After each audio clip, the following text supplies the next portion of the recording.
ngiyabingelela bonke abasona bakhona, bingelela ingane zangos, omama nobaba kanjalo kanjalo nabasalayo. Niyaphila kodwa. Manje angizukungiphendula ngoba ngiphethe amafoni manje.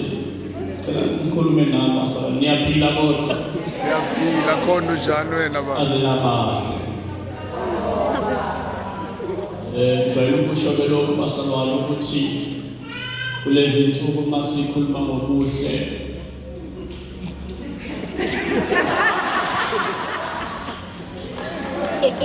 especially kulaba besifazane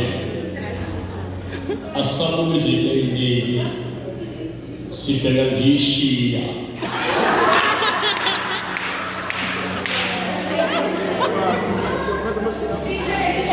shiya ihlezi kahle na apheleka na bawuphume ekhaya ukuthi ishiya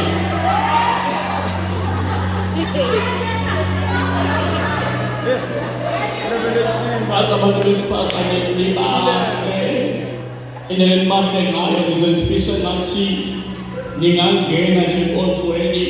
sinibuke bese niyaphuma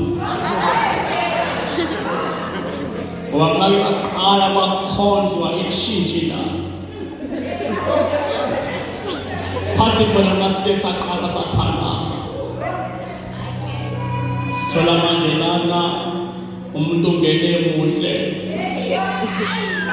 mase siqala sikhuleka abanye sebeyakhala Nkosi manje sekhala imaskara lena yehle niyebisi afela demonic manje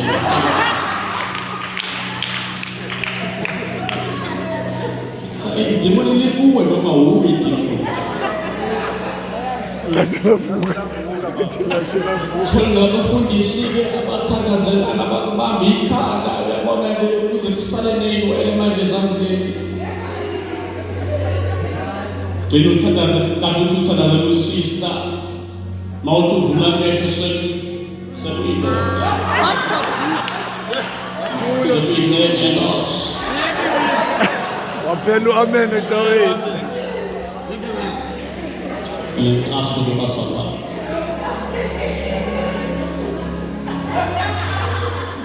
siningi basalwane izinto ey'casulayo omunye ngathi uma siye empapathisweni khulume kahle ngathi basalwane siyongena emanzini amaningi bafike efake i-makeup ma efake i-makeup safika isikhathi sokuthi amakangene emanzini amaningi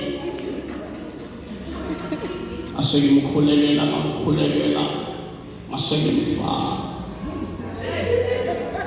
wayemuhle naye efana kanami usisi wami faka basalwane emanzini awu inkinga ma esebuye emanzini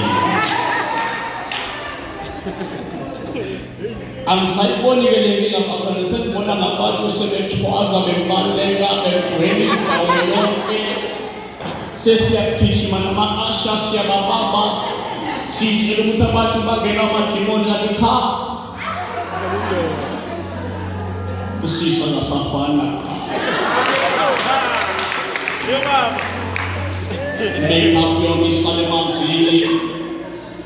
bafanele ukuthi mina njengecebo ngiyilungise leyo ndaba aselithi cha basalwane kuba njena kumuntu uma eshiya izono zakhe okudala kudlulile yebaba okudala kudlulile asula kakhulu ziningi bazalwane ngiyacasula uyabona uma uyicele Nkosi bayaza befundisi babo uyayuthi uyashuma